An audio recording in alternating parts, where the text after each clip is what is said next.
A continuación, Experiencia Río Rin, Alemania, a cargo del Dr. Walter Reinhardt.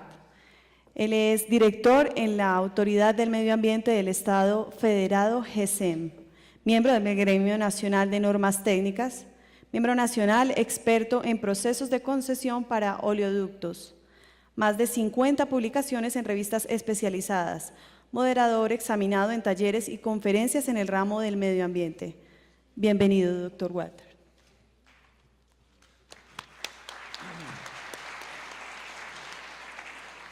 Muchas gracias. Muy bien pronunciado el nombre mío, el Estado Federado Hessen. Todo bien. Muy buenas tardes. Para mí es un placer que pueda asistir aquí en este foro tan interesante como hoy por la mañana y también ojalá por la tarde. Gracias a la cooperación alemana por la invitación. Yo quiero presentarle algo sobre el río Rin, nuestro alma, como dijo el embajador, no es el alma mía, puedo decir, pero en general, como los poetas lo dicen. Pero es claro, es muy importante para Alemania y hace la frontera hacia Francia y es muy interesante en muchos poemas. Y voy a llevarle por un viaje pequeño por el río Rin en malas y buenas condiciones. Bueno, el contenido. Mi presentación va a ser algo sobre el Rin, información en general. Hablamos un poco sobre la destrucción en los años 70. Después hablaremos un poco sobre la contaminación de todos los días, como aquí en Bogotá, como mundial. Después un informe sobre la contaminación inesperada, que también puede pasar, aparte de la contaminación de todos los días, por incendios, por problemas de averías. Después, para ustedes, quizás más interesante, las estrategias para la recuperación del río Rin, cómo logramos la situación de hoy. Después, un poco sobre el monitoreo y el control de la situación y después, para terminar, el éxito manifiesto. Estamos hablando de agua, pero a mí me gustaría tomar un poquito de agua también.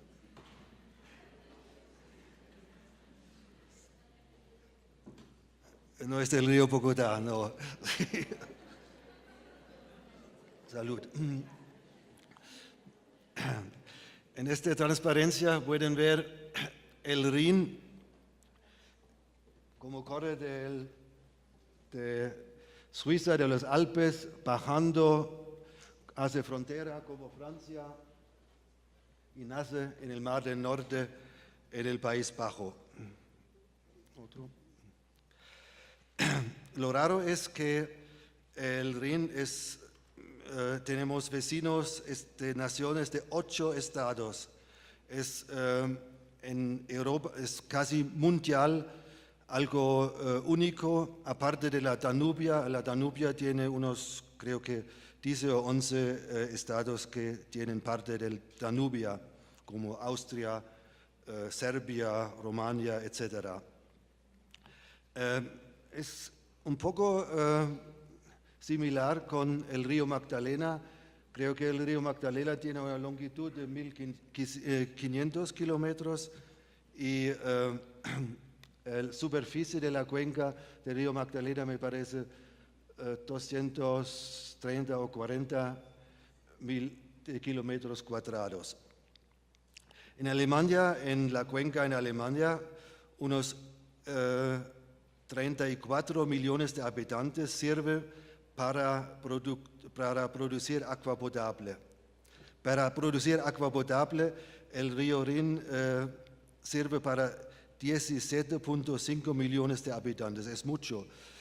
No toman directamente de la ola, sino el agua del río Rin va a tomar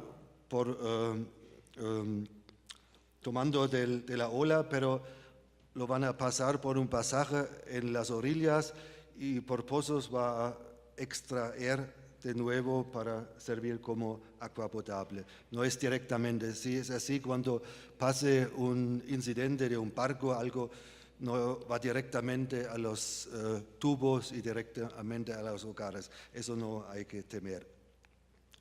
Es muy interesante también para la navegación del río. Tenemos una operación de mercancías de 200 millones de toneladas anual y 11.000 buques pasan anual por el río Rin entre Holanda y Suiza. Sirve para receptor para 82 millones de poblaciones equivalentes. Al principio dijo que 34 millones de habitantes viven en la cuenca, pero también por la influencia muy alta en esta parte, sirve para 82 millones de poblaciones equivalentes, es más que los habitantes viven aquí. En 98% son con buen tratamiento biológico hoy. Una imagen del Valle del Río Rin, cerca de donde yo vivo, es muy interesante y vale la pena el domingo hacer un pasaje o toma un bote y corre por el río Rin. Bueno,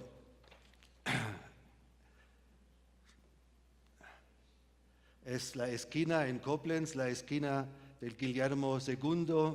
Aquí es el nacimiento del río Mosel, solo para unas imágenes. Pero ahora viene algo un poco más malo, por eso hablamos. No quiero informarles sobre excursiones al río Rin, sino más por la problemática. Bueno, en las décadas después de la Segunda Guerra Mundial teníamos así dicho en Alemania el milagro económico alemán, es decir, alto cantidad de producción y baja concesión ecológica. Así en aquellas épocas falta la palabra ecología. Yo empezaba en la administración en los años 75, nosotros hicimos más para abastecimiento de aguas para los pueblos fuera, pero tratamiento de agua vino un poco más en los años 80. Bueno, la caricatura muestra un cuadro del famoso pintor Tischbein, que ha pintado Goethe en la Campana en Italia, pero aquí se ve la pierna de Goethe en el río Meno, tributario del río Rin, solo con huesos. Es decir, es una caricatura, pero quiero mostrar cómo estaba contaminado el tributario del río Rin, el río Meno. El río Meno fue el receptor para la fábrica química Höchst, y en aquellos años esa fábrica química Höchst ha vertido diariamente 250 toneladas ácido sulfúrico, ácido fosfórico. Cuando entramos en contacto por ellos, era una lucha, una cierta lucha. Ellos tenían la edad como yo hoy, más o menos. Los representantes de las firmas Ortos éramos jóvenes y ellos tenían más o menos la conciencia en el Tercer Reich en Alemania y pensaban, tenían todos los derechos, pero paso a paso podemos lograr éxitos. Eso voy a explicarles. Bueno, ¿por qué destruido? Un ejemplo se le dijo, las fábricas químicas, pero los efluentes líquidos procedentes de procesos industriales no solo venían de fábricas químicas, sino también de refinerías, de talleres de pintura, de galvanización, talleres de fabricación, fábricas de papel, compuestos halogenados. En el sur de Alemania se encontraron muchas fábricas de papeles y los compuestos halogenados son muy importantes porque pueden resultar cáncer por los restos. Fabricación de hierro en la cuenca baja, más hacia Holanda, y con metales pesados, toxinados. Pero no olvidar, no quiero solo lamentar, solo quejarme por la industria, también las aguas residuales municipales. A lo largo del río Rin se encuentran por lo menos unos 15 ciudades grandes, más de 150.000 habitantes. Entonces, ellos tampoco tenían plantas de tratamiento suficiente.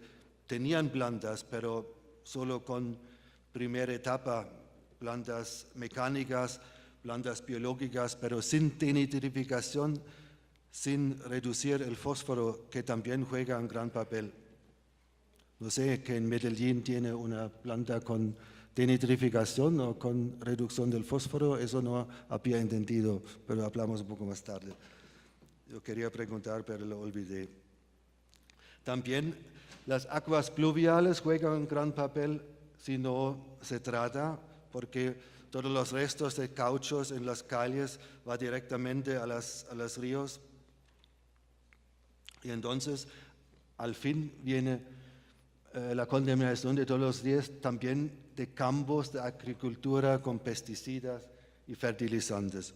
Muchos pesticidas hoy día son prohibidos, pero en aquellos años los labradores no tenían conciencia y hoy también están calculando no tomar tanto, sino más en el sentido también económico, y si uno de los labradores trabaja más económico, es también más ecológico de vez en cuando. Bueno, esta tabla quiere mostrar qué carga alta teníamos en aquellos años, por ejemplo en el año 1985, en la frontera alemana-holandesa. En la frontera alemana-holandesa, los holandeses ya instalaron en los años 70 una estación de muestreo para investigar, para controlar lo que venía de Alemania. Yo me acuerdo muy bien que en los años 80 y pico, cada 2 semanas vino una información de esa estación. Tenemos una nueva sustancia de la semana, decíamos siempre, pero al fin lo sabíamos de dónde venía, de qué fábricas químicas, porque en nuestra región, donde yo vengo, se encuentra más de 30% de las fábricas químicas. BASF es aquí, tiene un nombre en Latinoamérica, y la antigua fábrica química Höchst hoy es un, como dicen, parque industrial. Todo el mundo dice hoy algo sobre parque industrial, parque de estacionamiento. Para mí un parque es algo de naturaleza, pero es una palabra. Bien. Otro. Bueno, yo entro un poco aquí en la parte de contaminación inesperada. Teníamos muchos casos mundial, pero yo solo quería mostrar la situación en el año 1986. Fue un año muy malo porque hubo también el catástrofe de Chernobyl, el catástrofe con el reactor nuclear, un pequeño catástrofe. El equipo alemán ha perdido contra Argentina en México. Sí, argentino, pero lamentablemente 3-2. Al principio 2-0 para Argentina y después 2-2 empate, pero al fin, lamentablemente. Pero en Brasil, bueno, salud.